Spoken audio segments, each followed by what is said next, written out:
Hi, so today I'd like to talk about the sacred pause, and then I'll address how it's used in brain spotting. So, sacred, it's called sacred because it prevents us from doing and saying things that could be really destructive to a relationship. And that is just amazing. So, this pause is all about taking a moment. And the way we develop this is through mindfulness, a daily practice of some sort of becoming aware so that you're not just going on your first instinct and reacting to something, but that you're actually allowing a moment for the brain to calm, for the body to calm, and so that you can react in a way that's helpful both to you and to others. Because when we're threatened or activated, the parts that are lit up, of course, are our primitive brain. That's where the synapses are really firing. And so we want to allow just a bit of a pause so the body can calm down enough to allow there to be some of the rational, creative, thinking brain online. So that pause is developed by a practice.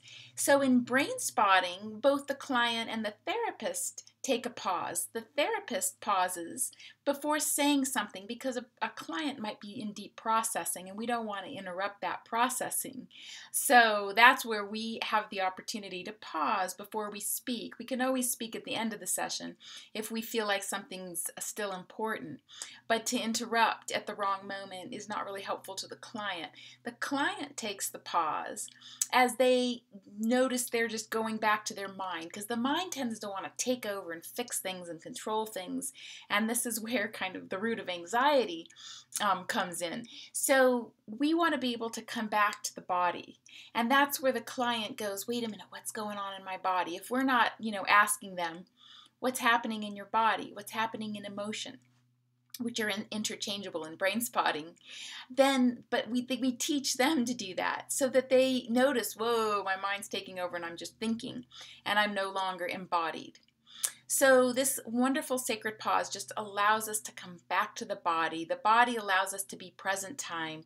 Being present time allows the brain to be creative and thinking rationally and helping us be our best selves so that we can have good relationships with ourselves and others.